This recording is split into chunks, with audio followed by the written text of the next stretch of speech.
talking of childhood memories and how it was all better back then in the days. I remember when I was a child, I visited my granny's garden by the lakeside every single school holidays, and I loved it.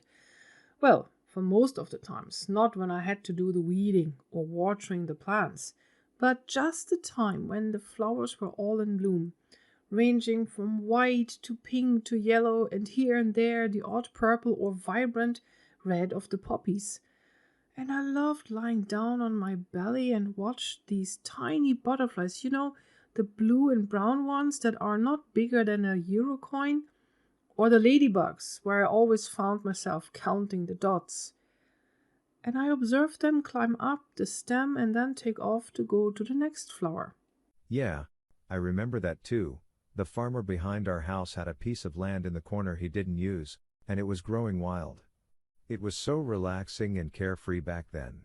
And I miss that a lot, actually. Life seemed happier back then, and it can be happy again.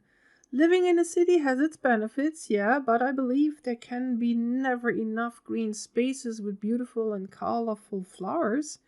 We could start with the space above the lake in the city park.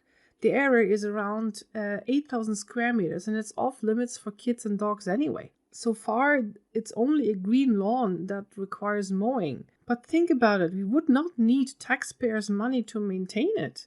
The area can be home for the bumble and honeybees and plenty of butterflies like the admiral or little fox or even lizards. So, how would that look like? Imagine our park transforms into a wildflower garden with small paths, seating areas that are lowered into the ground to make it easier to see the flowers on eye level, signposts for the type of flowers, insects, and other wildlife that can be seen and observed.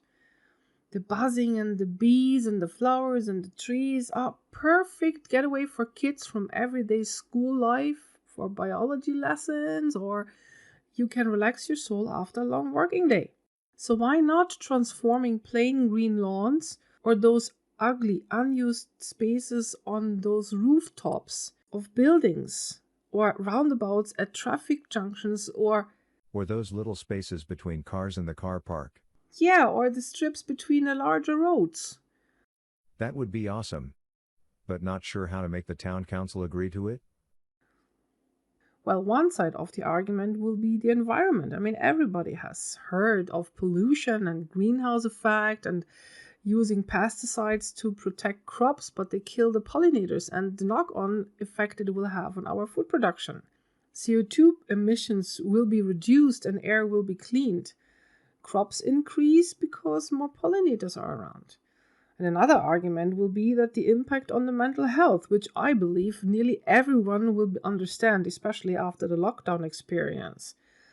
Green spaces help us to connect with nature. It helps our mental health and well-being as humans. And wildflower meadows bring wildlife into urban city areas and increase the therapeutic, aesthetic, and social interest. Yes, but you know the bureaucracy here. Yeah, I know. But if they don't listen to reason, they may see the point that people here are very frustrated and grumpy, which will impact on their capability of being good taxpayers if they are sick or depressed. So happier people are healthier and less frustrated, depressed, and grumpy. And believe me, the Germans need desperately less grumpy. And wildflower gardens are bringing joy to folk, young and old.